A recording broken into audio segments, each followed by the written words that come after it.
Сайн бацгаана хүүхдүүд ээ. Өнөөдөр багш нь та нарт химийн урвалын хурдад температурын нөлөө гэдэг хичээлийг заахаар бэлтлээ. За, урвалын хурдад температур яаж нөлөөлдөг вэ гэхээр бид нэр амьдралаар гардаг жишээ юу вэ гэхээр бид нэр хүнсний бүтээгдэхүүн болон мах сүүн бүтээгдэхүүнийг хөрөгчөнд хадгалдаг тийм үү? За, яагаад хөрөгчөнд хадгалдаг вэ гэхээр мэдээж мах сүү маань муудна гэдэг бол өөрөө урвал явагдана гэсэн үг. Тэгвэл тэр урвалыг нь удаашруулахын тулд бага температур буюу хөрөгчөнд хадгалдаг гэсэн үг тийм үү? За тэгвэл урвалын хурдад температур яаж нөлөөлөд байгаа юм бэ гэдэг туршилтыг одоо бүгдээрээ харцгаая. Энэ туршилтанд маань юу орж байгаа гэхээр усанд дуусдаг витамин гэж ярьдаг тийм үү? Тэр хоёр ус, халуун болон хүйтэн ус оролцсон. За халуун болон хүйтэн усанд болохоор витаминыг уусах урвалын хурдыг нь туршиж үзсэн байгаа. За урвалд орно гэдэг бол өөрөө мөргөлдөлт явагдана гэдгийг бид нар өмнөх хичээл дээр үзсэн тийм үү? За эндээс харсан чинь 12 секундэд болохоор халуун усанд витамин маань уусаад дууссан. За хүйтэн усанд 17 секунд болсон ч гэсэн уусаж дуусаагүй ингэж харагдаж байгаа. За тэгвэл эндээс нөгөө нэг жижиг хэсгүүдийнх нь мөргөлдөлтийг нь судалсан байгаа байхгүй юу? За яасан бэ гэхээр жижиг хэсгүүд нь хоорондоо мөргөлдөөд урвалын урд явагдаж байгаа. Тэгвэл халуун болон хүйтэн усанд байгаа жижиг хэсгүүдийг ажиглах юм бол яасан бэ гэхээр жижиг хэсгүүдийн хөдөлгөөн нь арай хурдан мөргөлдөлт нь хурдан байсан учраас урвал хурдан явагдсан байгаа халуун усанд. За тэгвэл ерөөсөө урвалын хурд гэдэг бол мөргөлдөлттэй холбоотой. Хүйтэн усанд урвал маань мөргөлдөлт маань удаан байдаг байх нь халуун усанд мөргөлдөлт хурдан байдаг байх нь. За тэгвэл одоо бүгдээр энэ графикийг харцгаая. За урвалын хурдад температур яаж нөлөөлөд байгаа юм бэ гэдэг нь эндээс харагдаж байгаа гэсэн. Тэгвэл урвалын хурд температур хоёр маань өөрөө шууд хамааралтай байгаа. За одоо хараарай. Хэрвээ температурыг ихсэх юм бол урвалын хурд ихснэ, дагаад ихснэ гэсэн. Температурыг бууруулах юм бол урвалын хурд дагаад багасна гэсэн. Энэ хоёр шууд хамааралтай гэсэн. За тэгвэл урвалын хурдад температур яаж нөлөөлөд байгаа юм бэ гэдгийг Ван де Копийн хуулиар илэрхийлдэг.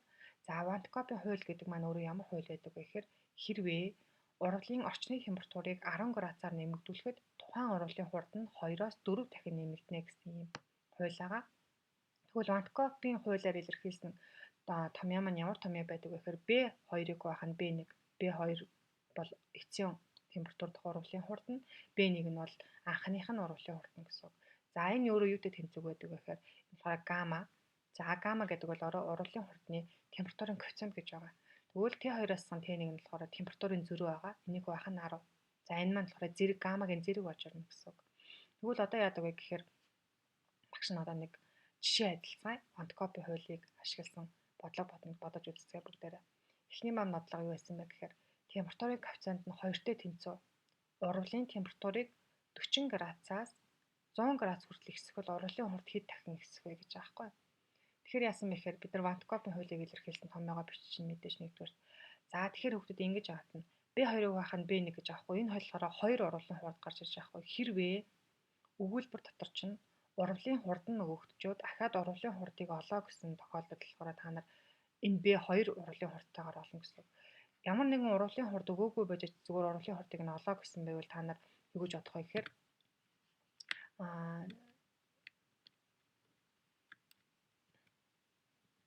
ямар нэгэн 2 урвалын хурдыг орлуулахгүйгээр ганцхан урвалын хурд гараад олно гэсэн. За тэгэхээр бидний бодлого болохоор зүгээр дан урвалын хурдыг олоо гэсэн учраас би B2-ыг байх нь B1 биччихгүйгээр зүгээр B гэж бичиж болно гэсэн байхгүй. За B тэнцүү температурын коэффициент нь болохоор 2-тэй тэнцүү гэсэн. За гамма нь 2 гэж тавилаа. За температурын зөрүү нь T2-аас T1-ийн зөрүү юу вэ гэхээр 40 байж байгаа 100 болоод нэмэгдсэн температур. Тэгвэл яхаа сүүлийн температураас эхний температурыг хаслаа 100-аас 40 хуваах нь 10 болно гэсэн. Эндээс 2-ын 6 дахин нэмэгдэнэ. За яагаад нэмэгдээд байгаа вэ гэхээр температурыг нэмэгдүүлэхэд урвалын хурд нэмэгддэг гэсэн түрүүний графикыг санаад за температур нь 40-оос 100 болж нэмэгдэж байгаа учраас урвалын хурд нь 2-ын 6 дахин нэмэгдэнэ гэсэн юм хариу гарч байгаа гэсэн. За ахаад нэг жишээ бүгдээр харцгаая. Хэрэв тухайн урвалын температурын коэффициент нь 3-тай тэнцүү бол температурыг 40 градусаар бууруулахад урвалын хурд хэд дахин буурах вэ гэж байгаа байхгүй. Түрүүний бодлого дээр болохоор нэмэгдүүлэхэд байсан бол одоо энэ бодлогоор урвалын хурдыг нь температурыг нь бууруулж яхад урвалын хурд нь хэд дахин буурах вэ гэж асууж байгаа гэсэн. За мөн ялгаахгүй Ван де Копийн хуулийнхаа илэрхийллийг бичлээ.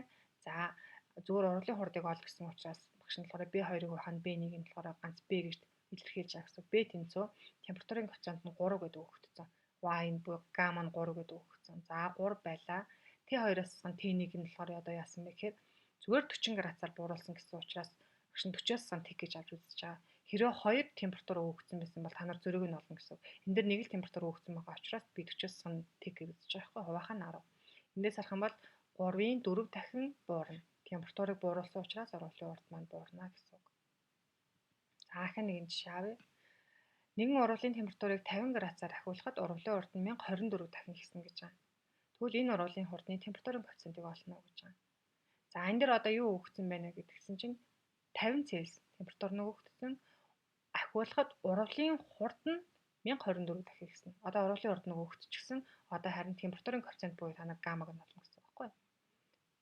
B2-ын ухаанд B1 нь өгөгдчихсэн гэсэн. Энийг олно. Тэгээд T2-аас T1 нь өгөгдчихсэн гэсэн. За одоо эндээс харах юм бол B нь буюу ургуулын урд нь 1024, гамма нь мэддэхгүй X.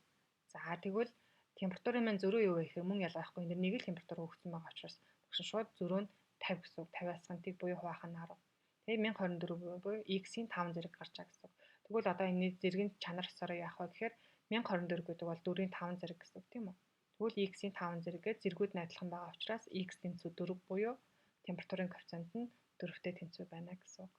За ингэж бодож болох нэ. Багш нь гэрийн даалгавар өгье. Гэрийн даалгаварт ямар бодлого байгаа вэ гэхээр 3 бодлого байгаа. За багшныхын сая тайлбарсантай яг адилхан 3 бодлого гэсэн үг. За нэгдүгээр бодлого маань температурын коэффициент нь өгөгдсөн ургуулын хурдыг нь олно. Хоёрдугаар бодлого нь мөн ялгаахгүй ургуулын хурдыг нь олно. Гуравдугаар бодлого нь харин ургуулын хурд нь өгөгдчихсэн. Харин та нар эсрэгээр нь температурын коэффициентийг олох юм бодлого байгаа. За гэрийн даалгавар хийгээд багш руугаа хэлээгээрэй.